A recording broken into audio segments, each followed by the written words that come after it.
Learning have চ্যানেলে সবাইকে স্বাগতম।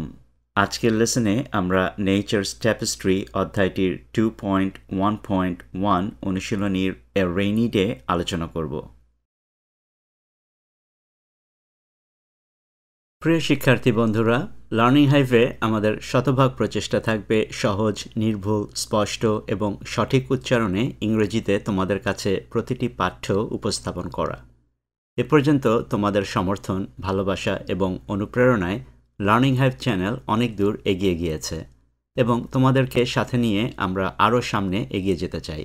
আশা করছি আমাদের চ্যানেলটি সাবস্ক্রাইব করে তোমরা আমাদের সাথেই থাকবে। সামনে আমরা আরও ভিডিও লেসন নিয়ে তোমাদের কাছে হাজির হব।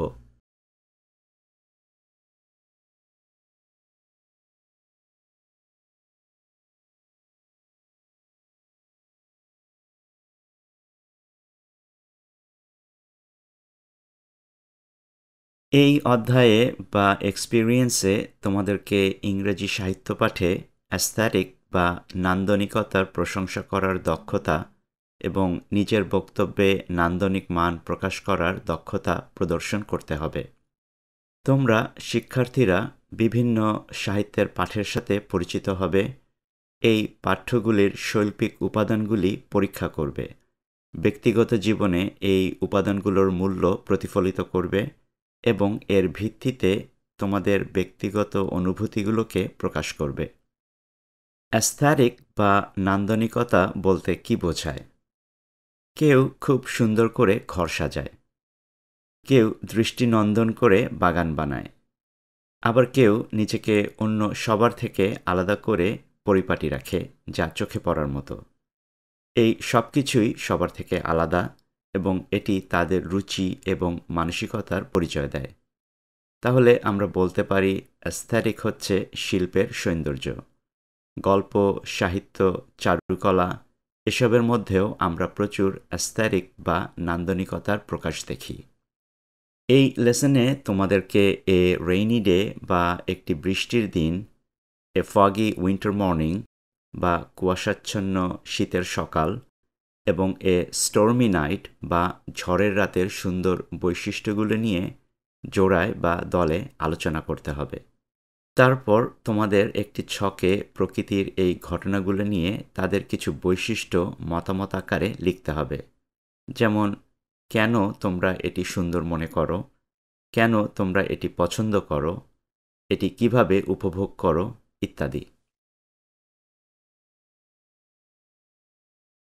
ট্যাপেস্ট্রি শব্দের অর্থ হচ্ছে একটি ভারী কাপড়, যেমন নকশিকাঁথা, চাদর, কার্পেট ইত্যাদি, যার মধ্যে নকশা বা ছবি থাকে। তাহলে নেচার্স ট্যাপেস্ট্রি বলতে কি বোঝানো হচ্ছে? নেচার্স ট্যাপেস্ট্রি শিরোনামটি একটি রূপক অর্থে ব্যবহার করা হয়েছে।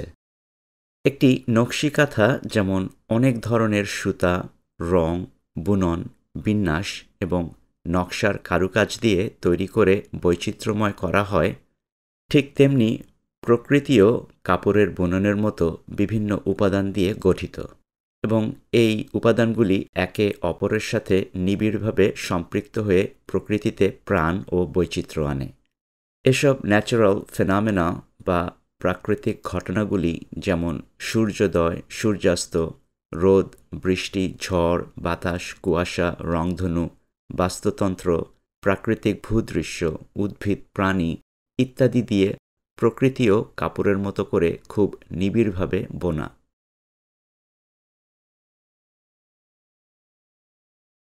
আজকে আমরা এই তিনটি ইলাস্ট্রেশনের প্রথম ইলাস্ট্রেশনটি এ রেইনি ডে অর্থাৎ একটি বৃষ্টির দিনের ছবিটি নিয়ে আলোচনা করব।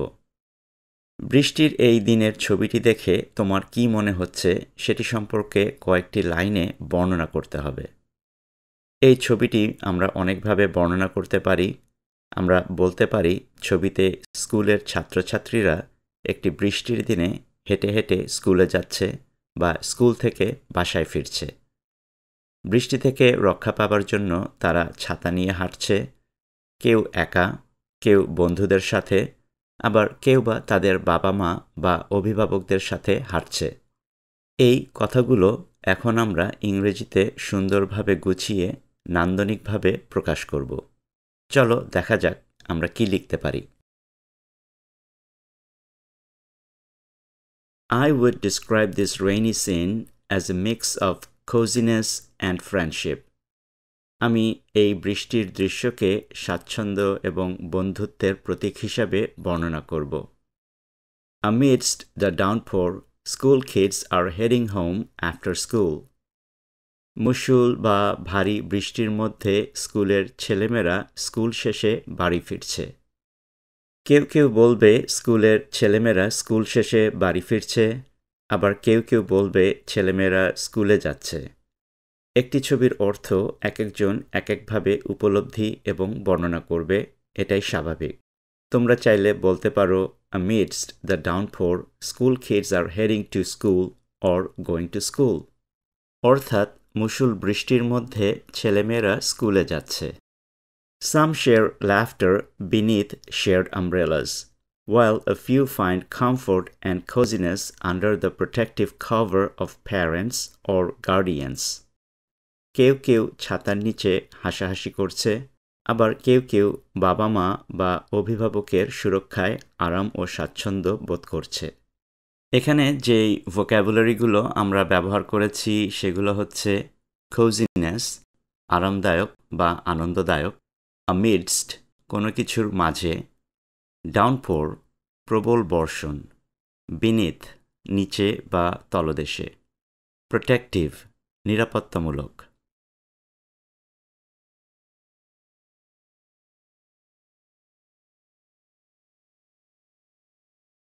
The shared experience of enduring the rain paints a sense of togetherness. বৃষ্টিকে সহ্য করে এই অভিজ্ঞতাটি সবাইকে একত্রিত হবার একটি ছবি চিত্রায়িত করে। Despite everything, there is a sense of unity in diversity as everyone weathers the storm together. সব কিছুর শর্তেও বৈচিত্র্যের মধ্যে ঐক্যের একটি ভাব রয়েছে, কারণ সবাই একসাথে বৃষ্টির মোকাবেলা করছে। এখানে enduring শব্দের অর্থ সহ্য করা, togetherness শব্দের অর্থ একতা, despite শর্তেও, unity একতা, diversity বৈচিত্র্য বা বিভিন্নতা, এবং weather the storm এটি একটি ইংরেজির ইডিয়ম যার অর্থ হচ্ছে খুব বেশি ক্ষতিগ্রস্ত বা ক্ষতির সম্মুখীন না হয়ে একটি কঠিন পরিস্থিতি সফলভাবে মোকাবেলা করতে পারা।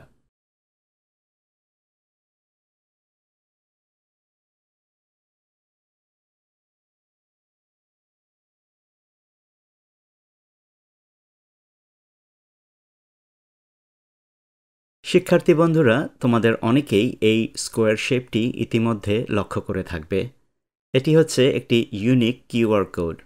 মোবাইল ফোনের ক্যামেরা দিয়ে কিংবা কোনো কিউআর অ্যাপ ব্যবহার করে এই কিউআরটি স্ক্যান করে তোমরা আমাদের ওয়েবসাইটে সরাসরি চলে যেতে পারো। আমাদের ওয়েব পেজে গিয়ে নবম শ্রেণীর ইংরেজির আরও ভিডিও লেসন দেখে নিতে পারবে। চাইলে তোমার সহপাঠীদের সাথেও মোবাইল ফোন থেকে মোবাইল ফোনে নবম শ্রেণীর পেজটি সরাসরি শেয়ার করতে পারবে। একটি বৃষ্টির দিনে আমাদের কি অনুভূতি হতে পারে কিংবা কি কি জিনিস আমরা সাধারণত করে থাকি?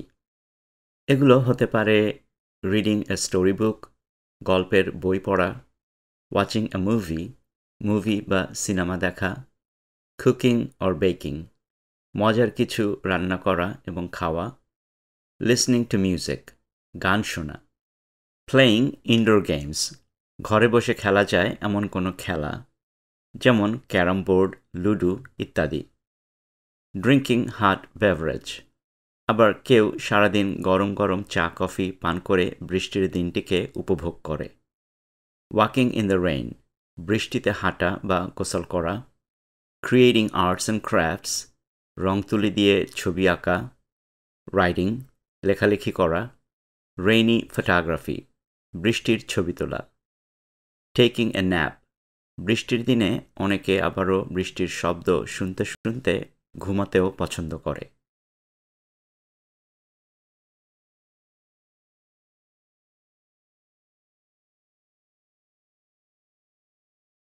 To me, rain brings calmness and makes me feel cozy. আমার কাছে বৃষ্টি প্রশান্তি বয়ে আনে এবং আমাকে আরামদায়ক বোধ করায়। On a rainy day like this, I would rush home and enjoy my time to the fullest. এমন একটি বৃষ্টির দিনে আমি বাড়িতে ছুটে যেতাম এবং আমার সময়কে পুরোপুরি উপভোগ করতাম। এখানের নতুন ভোক্যাবুলারি হচ্ছে calmness প্রশান্তি, cozy আরামদায়ক, rush ছুটে যাওয়া, fullest পরিপূর্ণ।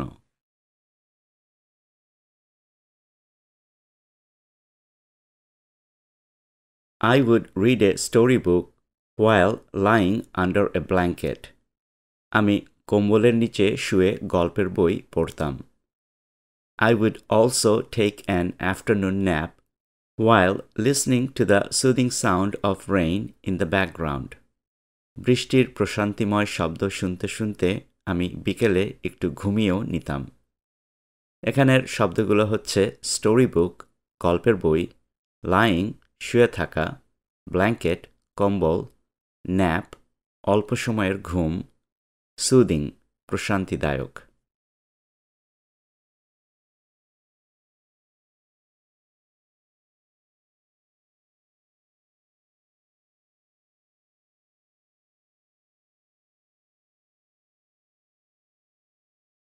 অনেকে কমেন্টে বলছে যে বইয়ে লেখার জায়গা খুব অল্প, তাই উত্তরগুলো ছোট করে দিতে বলেছে। তোমরা এই উত্তরগুলো থেকে ধারণা নিয়ে যে কোনো একটি বা দুটি বাক্য লিখতে পারো, তবে তোমাদের কতটুকু লিখতে হবে সেটি তোমরা তোমাদের ইংরেজির শিক্ষক শিক্ষিকার কাছ থেকে জেনে নিবে। আমরা বৃষ্টির দিনের এই ছবিটি বর্ণনা করতে পারি এভাবে: I would describe this rainy scene as a mix of coziness and friendship. আমি এই বৃষ্টির দৃশ্যকে স্বাচ্ছন্দ্য এবং বন্ধুত্বের প্রতীক হিসাবে বর্ণনা করব। Amidst the downpour, school kids are heading home after school. মুষল বা ভারী বৃষ্টির মধ্যে স্কুলের ছেলেমেয়েরা স্কুল শেষে বাড়ি ফিরছে। The shared experience of enduring the rain paints a sense of togetherness. বৃষ্টিকে সহ্য করে এই অভিজ্ঞতাটি সবাইকে একত্রিত হবার একটি ছবি চিত্রায়িত করে। The picture depicts a sense of unity despite a hostile condition as everyone weathers the storm together. ছবিটি প্রতিকূল বা বৈরী অবস্থার সত্ত্বেও ঐক্যের একটি ভাবকে চিত্রিত করে, কারণ সবাই একসাথে বৃষ্টির মোকাবেলা করছে।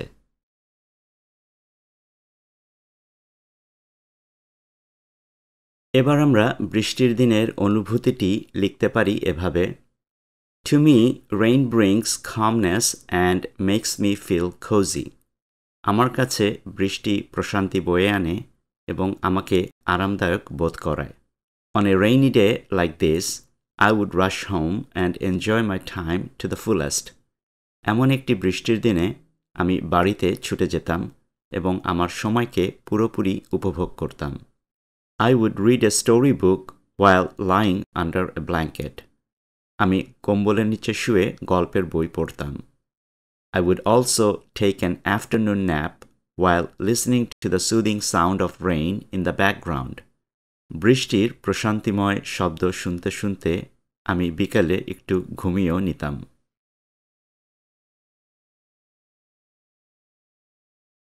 আজকের লেসনের এখানেই সমাপ্তি টানছি। আগামী লেসনে আমরা এই অধ্যায়ের বাকি অনুশীলনীগুলো নিয়ে হাজির হব। আশা করব তোমরা আমাদের চ্যানেলটি সাবস্ক্রাইব করে আমাদের সাথেই থাকবে। আর আজকের এই লেসন নিয়ে যদি তোমাদের কোনো প্রশ্ন, মন্তব্য বা পরামর্শ থাকে তাহলে এই ভিডিওর কমেন্টে জানাতে পারো। আবারও দেখা হবে। Thanks for watching.